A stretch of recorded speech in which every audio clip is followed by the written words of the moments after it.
র্যাঙ্কিংয়ে আমাদের বিশ্ববিদ্যালয়ের অবস্থান এখনো মনে হয় প্রত্যাশিত উচ্চতায় পৌঁছতে পারেনি। র্যাঙ্কিং এর ক্ষেত্রে সাধারণত গবেষণা, প্রকাশনা, পাবলিকেশন, সাইটেশন এবং উদ্ভাবন এই বিষয়গুলোকে মনে হয় বেশি গুরুত্ব দেওয়া হয়। সেই ক্ষেত্রে আমাদের অবস্থান কোথায়, এই বিষয়গুলো নিয়ে আমাদের শিক্ষাবিদগণ নিশ্চয়ই আরো চিন্তা ভাবনা করবেন।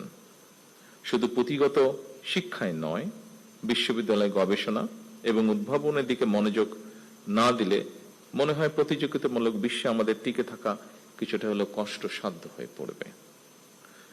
বিশ্ববিদ্যালয়ের উদ্ভাবন কিংবা গবেষণা কার্যক্রম এগিয়ে নিতে সরকার অর্থ বরাদ্দ দেবে, এটাই স্বাভাবিক।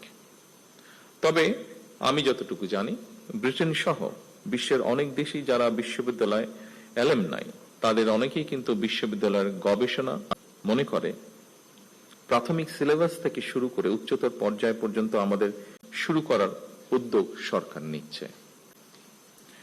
দেশি বিদেশি প্রতিষ্ঠানের সাথে অংশীদারিত্বের ভিত্তিতে। অপরদিকে শাসন করছে মানুষের কর্মক্ষেত্র বা কর্ম। বহুল ব্যবহৃত ট্যাক্সি কোম্পানি উবারের নিজের কোনো ট্যাক্সি নেই। বিশ্বে অপ্রতিদ্বন্দ্বী সোশ্যাল মিডিয়া ফেসবুক নিজে কোনো কন্টেন্ট বলে আমি দৃঢ়ভাবে বিশ্বাস করি। আমাদেরও প্রচুর মেধাবী মানুষ রয়েছেন যারা সুযোগ বা সুবিধা পেলে কাজ শুরু করতে চায়।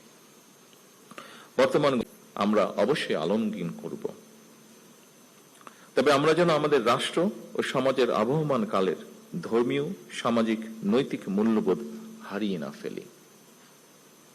আমি এ ব্যাপারে শিক্ষক, বুদ্ধিজীবী, সাংবাদিক, পেশাজীবী তথা সকল শ্রেণী পেশার মানুষের প্রতি সতর্ক এবং সজাগ থাকার বিনীত আহ্বান জানিয়ে আমার বক্তব্য এখানেই শেষ করছি। আল্লাহ হাফেজ। বাংলাদেশ জিন্দাবাদ। ধন্যবাদ। আজকের অনুষ্ঠানে প্রধান অতিথি জনাব তারেক রহমান এমপি।